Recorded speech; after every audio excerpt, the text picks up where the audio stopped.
rock and roll and ready to meditate. All right. And I thought I would match the chairs tonight. So, I don't know why I'm wearing a mask. Mike is like 20 feet away. Casey's blowing COVID around here. But he's had his shot. All right, good to see you. Welcome. Reverend Michael McMorrow coming to you from the sanctuary here in the Center for Spiritual Living in Granada Hills, California, located in the North San Fernando Valley, where we welcome all who practice their beliefs in faith and love. This is our healing meditation, so we're going to have a reading from the mystic Joel Goldsmith, and then we will meditate for about 20 minutes, and I will take you into that. It will be similar to a Vipassana-style breath, observing the breath-style meditation, and then we will do a mental mind treatment at the end to heal any thoughts that are maybe in the way of our greatest yet to be. But before we do all that, we're going to just loosen the day away, and we're just going to allow ourselves a gentle twist, and we're just loosening up the trunk, the junk in the trunk. I know, that's so bad to say. But this is the fun part. We're not getting spiritual yet, right? And of course, spontaneity and joy and good humor are part of the spiritual expression. Personally, I have a feeling that Jesus was quite a joker. And the Buddha, and Moses and Aaron. You can't be connected with spirit and be a sourpuss. Yeah. All right, so see if you can go a little deeper in that. Yeah, so I've been up and down from the desk all day. Oh, and just, it also loosens the arms up and everything else. Okay, so now, if you're in a chair, some of you are in a chair, so we'll demonstrate that. So we're going to do a forward fold in the chair. And I'm going to do this without turning the microphone off, I hope, and without looking at myself in the monitor. All right, so what we're going to do is we're going to take a deep breath, raise our arms, and then we're going to gently fold forward. So legs are about shoulder width apart, and we're going to scooch out on the chair safely. All right, so ready, begin taking a deep breath. All the way up, and then just release, and just allow ourselves to gently fall forward, very gently. We're just getting a gentle stretch.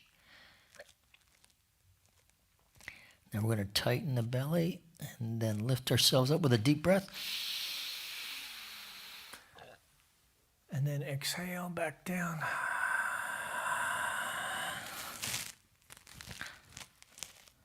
Taking a deep couple breaths here.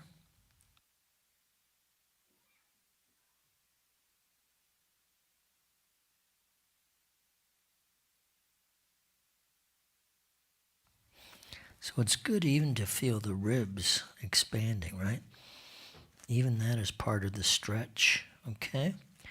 Tighten the belly, taking a deep breath, inhale. And exhale back down gently. You might be able to go a little further.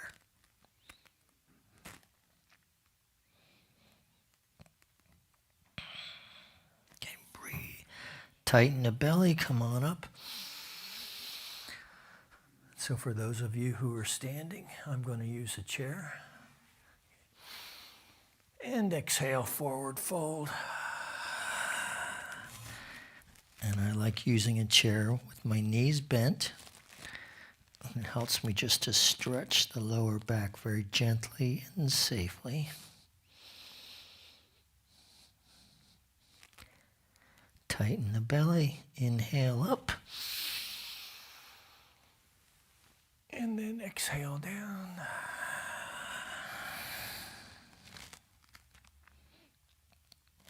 I'll take a couple breaths here. Bend the knees, tighten the belly, up we go. And exhale. All right. So back to demonstrating in the chair. Scooch out. I have my left foot forward, and I'm going to put my right hand on the hip, and I'm going to inhale on the way up, and just keeping the shoulder in the socket and just looking through the armpit, and we're going to just lengthen this side.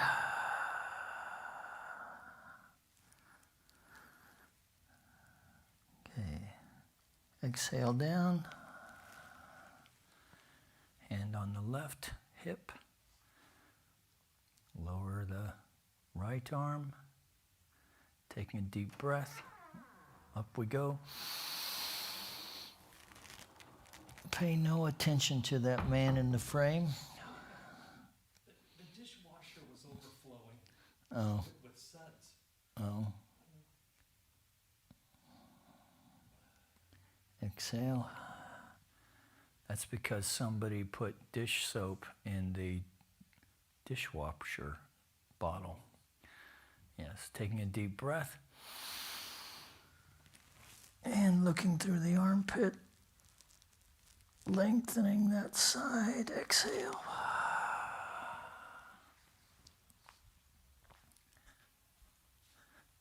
Okay. Left hand on the hip, taking a deep breath. Up we go. Exhale.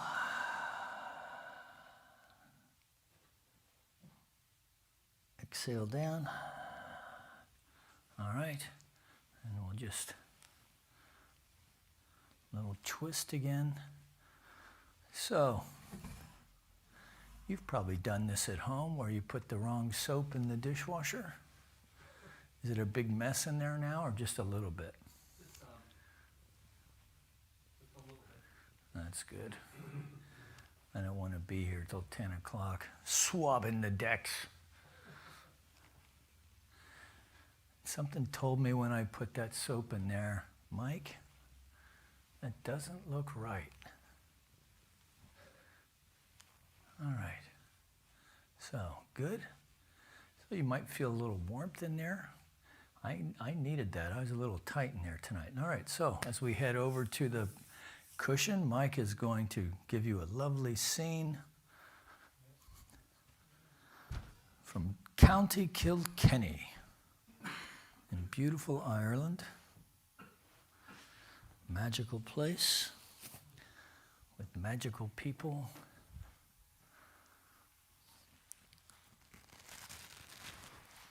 Oh, all right.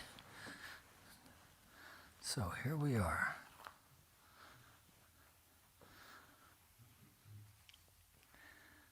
We're back. All right. So good to have you with us tonight. And for those of you who are just joining us because you don't like doing all that movement stuff, welcome. Yeah. Well, I know at least one of us needed to do that tonight. All right, so what do you say we take a deep conscious breath together? And exhale, and on that exhale, we're just going to allow ourselves to surrender to this moment, this eternal now moment as we come together for our call to service, which we call lighting the flames of faith. And we perform this ceremony to promote the universal consciousness of life, which acknowledges that all peoples, all faiths, all sentient beings come from the one great universal presence which we call Spirit. That fundamental to this truth is the unifying nature of all religious thought and experience which we honor here this evening. So the first candle we light is for the Tao, honoring the universal path of harmony and equilibrium, the natural way.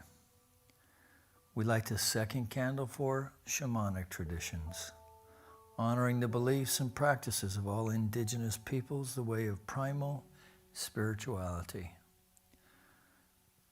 We light the third candle for Hinduism, honoring the path of knowledge, action, and devotion.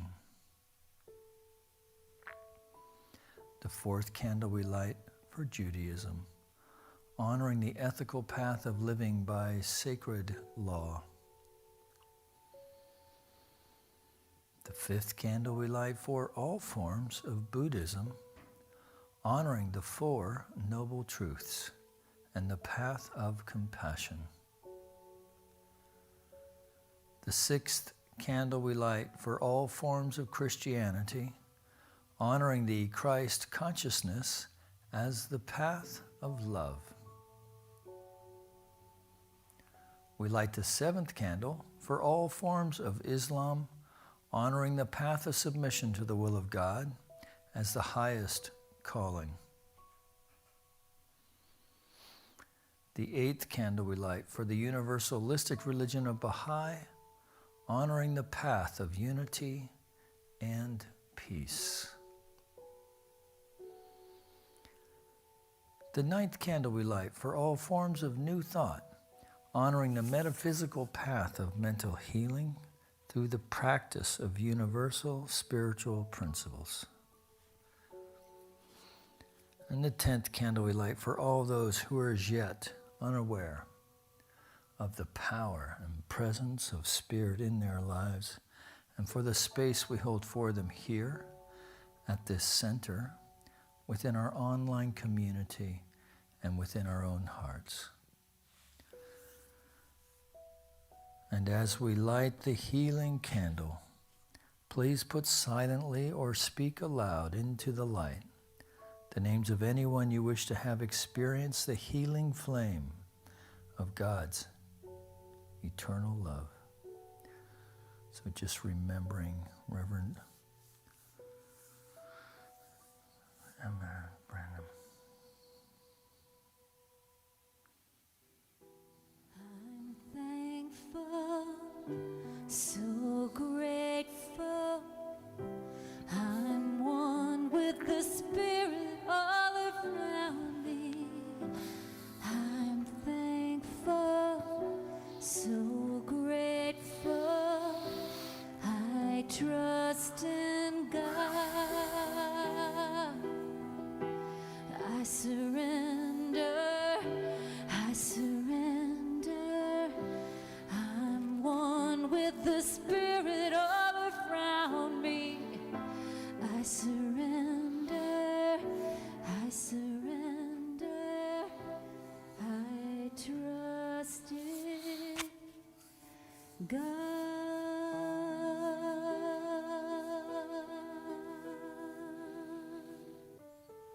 And so in this sweet surrender to that which we know to be the divine, expressing as love and law, as one, we take a deep breath, and in that exhale, just gently allow ourselves to surrender to this moment and to this moment of recognition that there is but one power, one presence, one source, one life, one living intelligence. It is the wellspring of love itself. And I am the individualized expression. All of us are the individualized expression of this one thing. So from our conscious unity with the one then, I know and declare that this evening is unfolding in right and perfect order. That we set our intention for this evening, and even as we set the intention, we release any attachment to form. We release ourselves to the surrender within the meditation, surrendering any attachment to how it's happening and what's next, and I'm not doing it right, and all the stuff, the chatter. We're just releasing all of that, and just instead knowing that we are fully present, one breath at a time. And that's enough. So we take a deep breath and release. And know that we are releasing on that exhale, we are releasing it to that aspect of the mind, of the divine itself that knows only to say yes. And so with deep gratitude and confidence, we release it, we let it be so. And together we acknowledge this by saying, and so it is.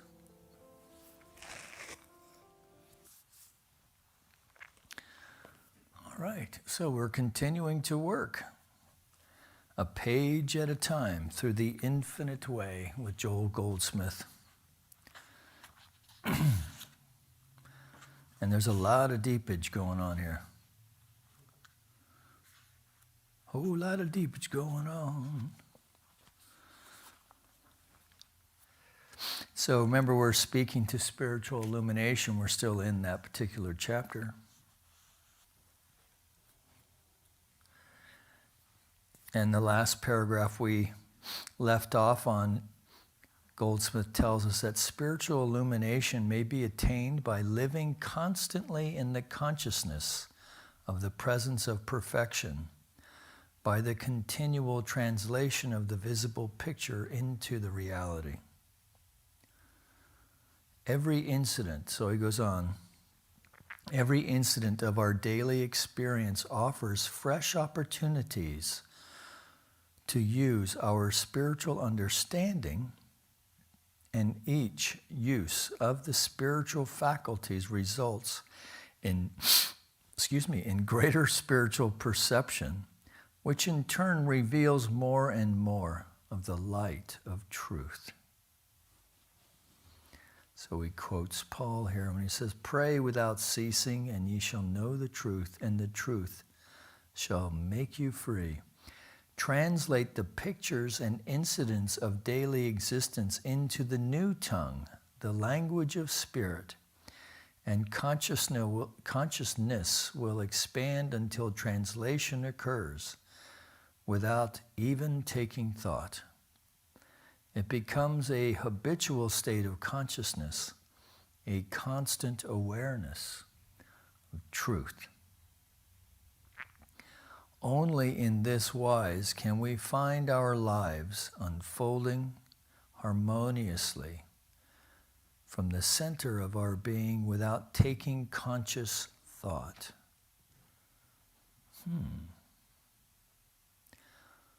Only in this way can we find our lives unfolding harmoniously from the center of our being without taking conscious thought.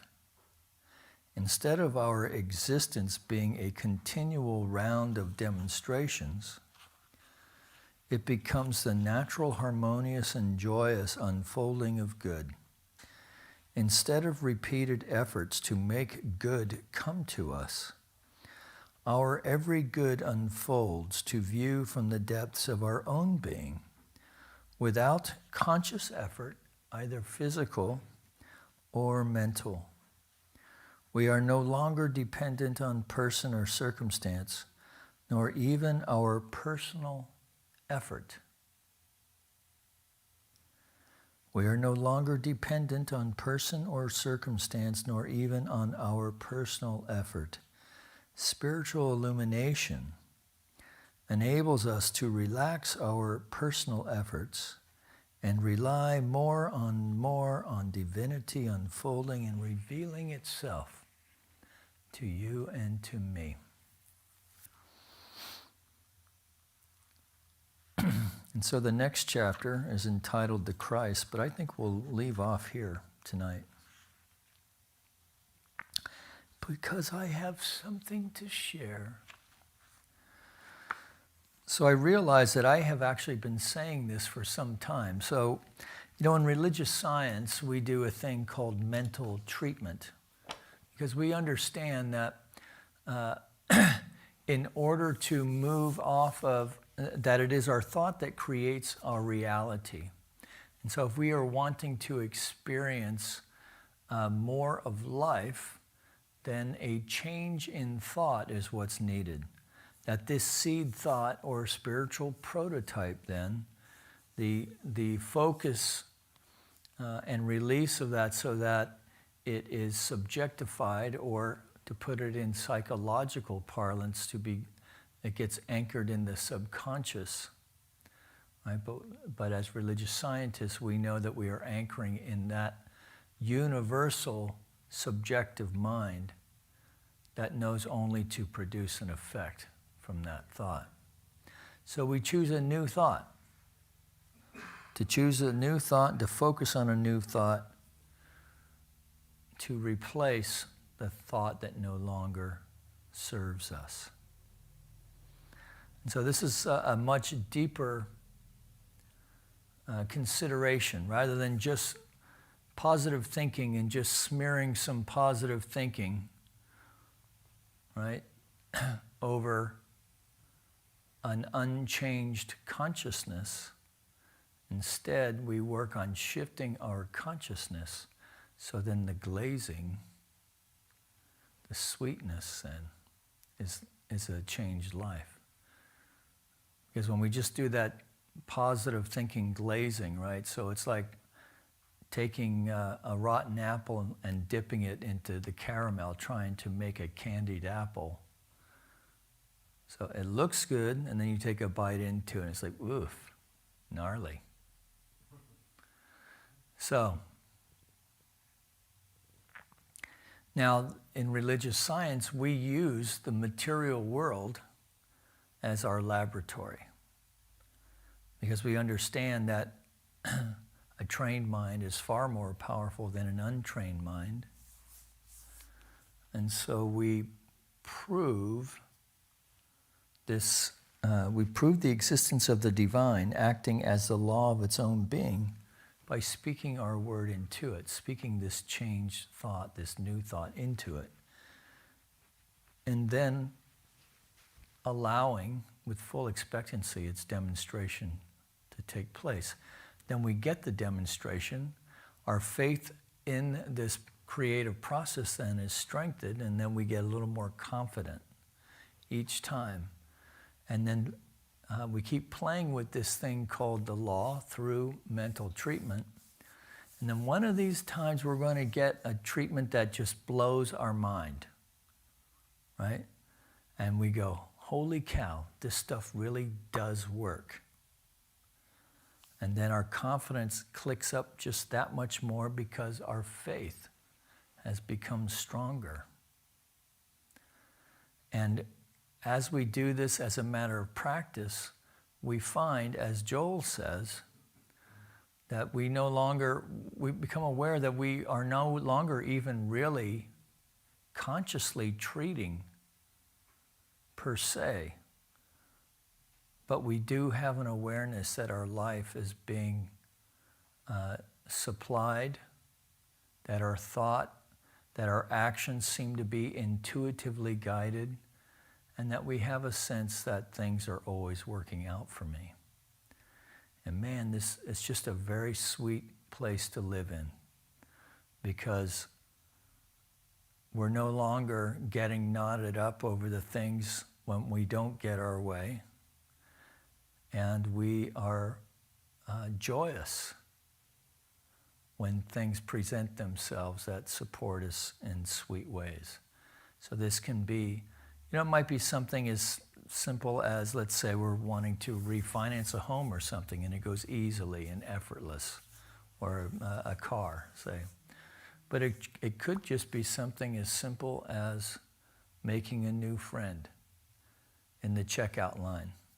It could be something as simple as, this often happens to me up at O'Melveny when there's young families up there, and a little kid will be playing peekaboo with me, or our eyes connect. I love when that happens, right? We just get a lift, even over the mask, right? Even over the mask, we see people and we make eye contact, and our heart lifts a little bit, and you know that you've lifted the heart of the other as well. To me, man, that's living in divine flow, right? And this is what Goldsmith tonight is calling spiritual illumination. So I don't know that I'm all that illumined, but I know that my life definitely has a lot more light in it than darkness. And and I know that as I stay prayed up, and that I create time to do this kind of thing, meditation, or at least quiet time, whether it's hiking or moving or labyrinths or time on the cushion, that my awareness grows, and as my awareness grows, I start to notice that life shows up and that things are always working out for me. As I know this truth for me, I know it for all of you and you and you and you. All right. So that's what we'll treat on the way out tonight. But for now, we're going to go ahead and start to meditate. Mike, can I ask you to bring me a glass of water, please? So let's just start by taking a deep, conscious breath and release. And in that release, just allow ourselves to relax the body. Can you feel that release? And we're just going to check our seat, bring our attention to the sit bones. So if you're sitting on a cushion, as I am, but even in a chair, right? So our awareness is on the sit bones, and that our spine is balanced over the sit bones. So the spine is erect. The spine is erect. Thank you. But there's not tension within it, right? So we're not tensing it up. We're just erect.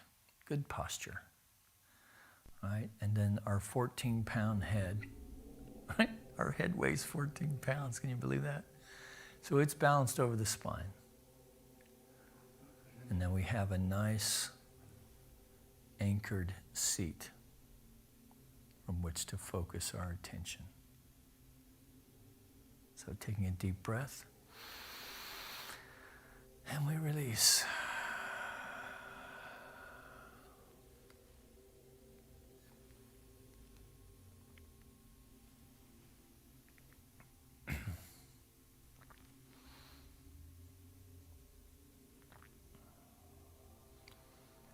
Now we're going to bring our attention to the movement of the breath in the nostril.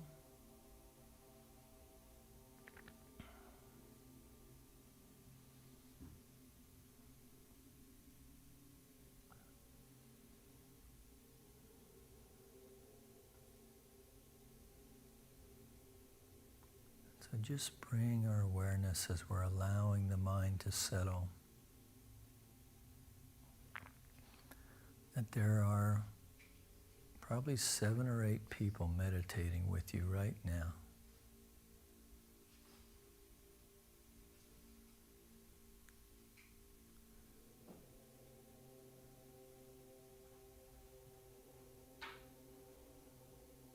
And you'll see the mind begins to settle.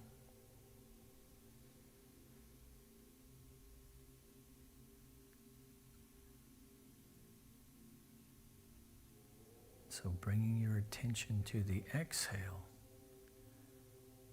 see if you can detect the movement of the breath on your upper lip.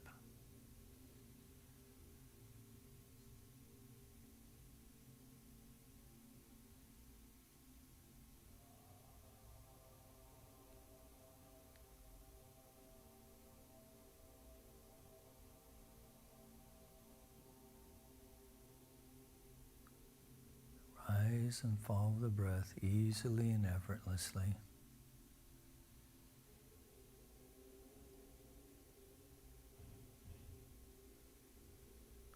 So we check our body for a quick scan, just moving up from the feet up into the legs. Sometimes in the knee, we can torque our knees a little bit. The quadricep into the hamstring.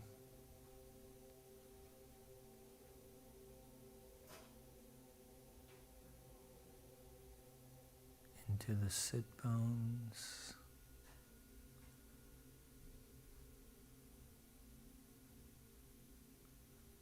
The groin up into the tummy.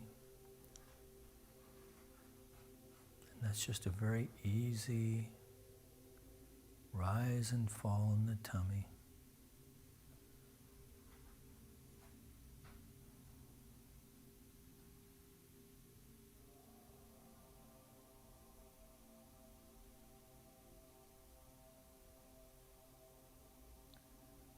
Into the lower back.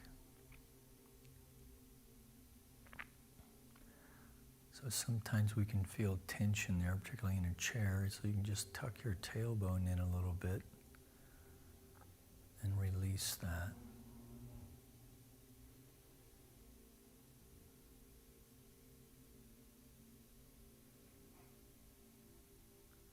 Up the spine, into the shoulders.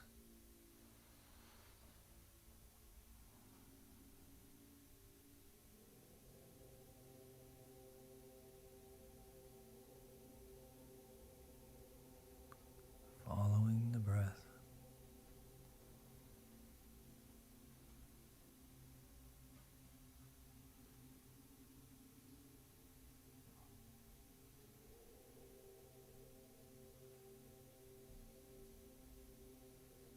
So taking a deep breath together. And exhale. And on the exhale, feel your face release.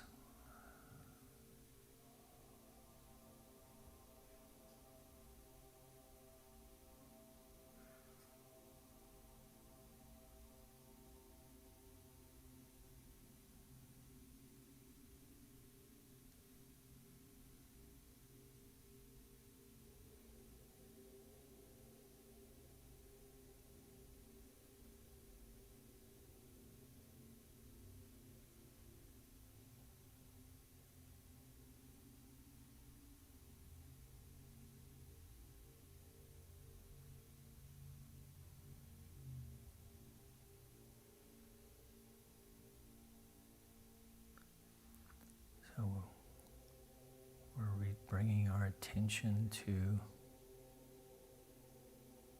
between the eyebrows, the area known as the third eye, just breathing into that and releasing that area.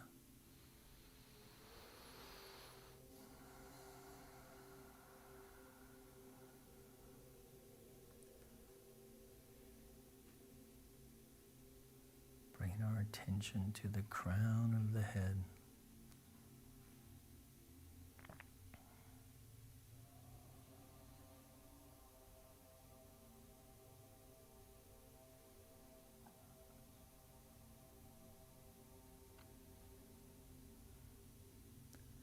We're going to take one more breath and we're going to hold it at the top and release, and then we're going to move into the silence for about 20 minutes. Taking a deep breath. And exhale.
into the room, staying with the breath.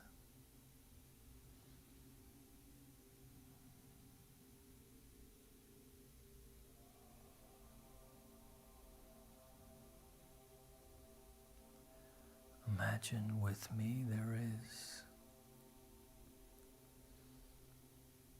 at your heart center, the flame of the divine, the flame of the indwelling presence.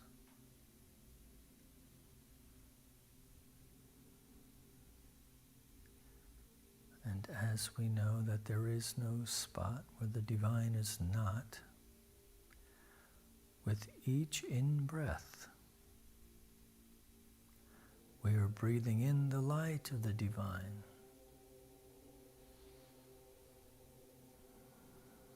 And that light of the divine, that breath then is fanning the flame of the divine within.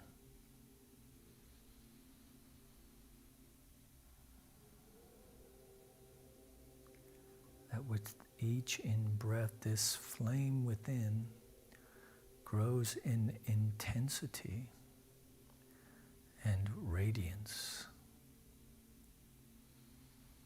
That a light that illuminates rather than consumes.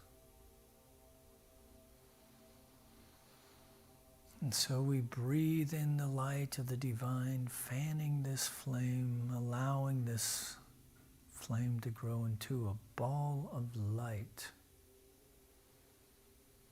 A ball that it expands with each in-breath in the same way that the breath expands a balloon.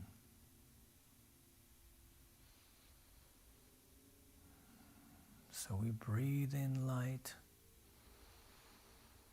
that light commingling with the light within, taking what it needs and releasing the rest.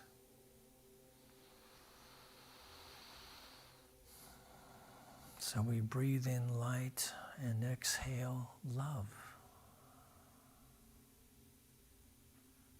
Breathe in light and exhale love. So with each inhale, we expand a little bit, and the exhale contracts a wee bit, so that we now have this globe of light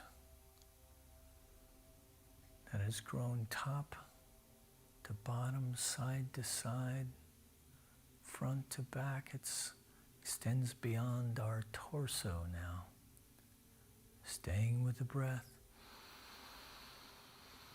breathing in light and exhaling love, that we allow this field of light now to continue to expand to where we are now sitting in this field of light and love, staying with the breath. Breathing in light and exhaling love, that it expands to enlighten and enliven the very room in which we find ourselves in. Breathing in light, exhaling love, and we can feel our chest opening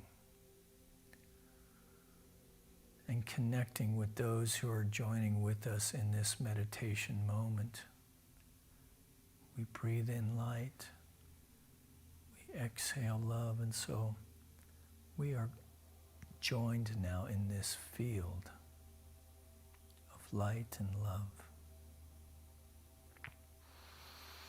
And so from this field that we have consciously created through this meditation time and through the focus of our breath, recognizing our oneness with all of life and with each other, we now speak into the field or within our own hearts that which we require, any of our cares or concerns, our intentions, our joys.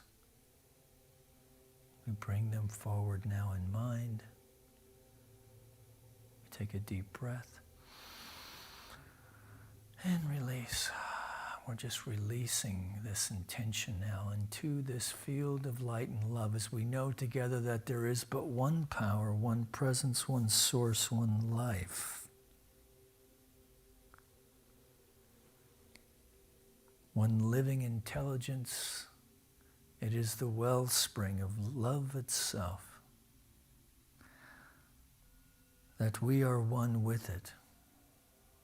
And so is everyone and everything else.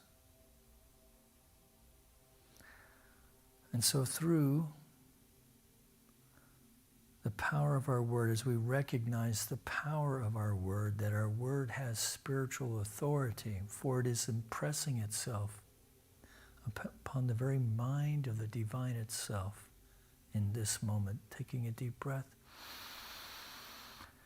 and releasing. In that release that we know that for all beings that there is an expression of radiant good health.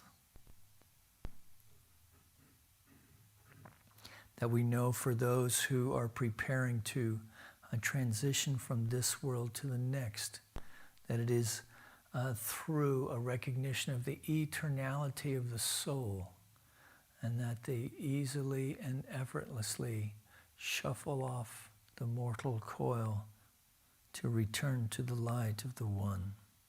That we know for anyone struggling in recovery that the burden is light and easy.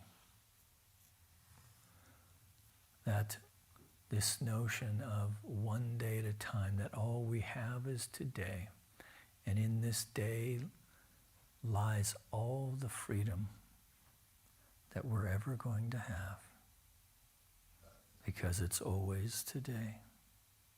That we know for the body temple that it continues to express itself in ways that are strong and resilient and even resistant to pathogens of any kind of body, mind, or spirit, that we open ourselves up to a divine impulse of new and creative ideas that match any seeming problem to the solution which is already in mind.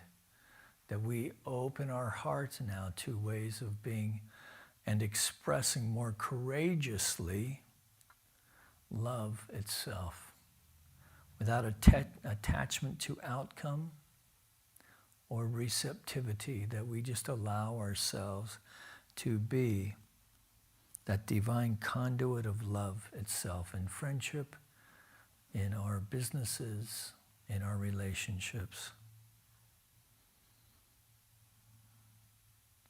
That they continue to be a connection with the divine circuit of the living Spirit. And so for this word and for the cares and concerns and tensions of anyone listening, we take one more deep breath and exhale.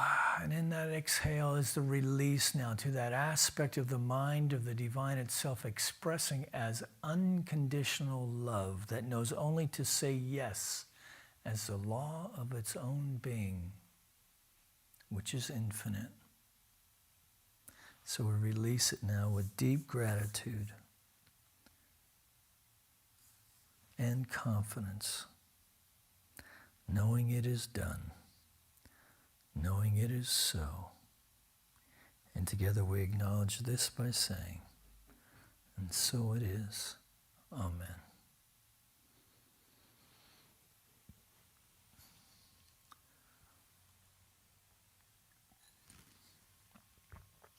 So thank you for joining us this evening. You can find us on Sunday mornings at 10:30. We have the music of our music director, Ken Francis, along with Jason Goldstein. And I will be here with the lovely Reverend Nancy Woods, always inspiring. And I'll think of something to say and to share with you between now and then. Of course, we always have Mike in the back, so we're grateful for him, and Evan working the soundboard. So between us, we continue this online effort. So if you would like to support this effort, of course, you can find the donation button on the website or on our YouTube page or on your phone. Just look for cslgh.org and it'll pop right up there. And we appreciate every dollar that you can share, because we know how hard you work for it. And so we are just so truly grateful that, because your support allows us to continue this online effort as we prepare for the eventual re-entry, which I've been hearing rumors that this is going to be happening soon, and it is not. It'll happen as soon as we can safely do so, and that it makes sense, okay? But that'll be a joyous day. But we are considering ways to maybe come together outside of a service kind of thing, to just to get outside and, tip the mask and say, "Hi, it's me." Yeah. All right, so until then, please know that you are loved, and I will see you on Sunday. Peace and blessings. Bye now.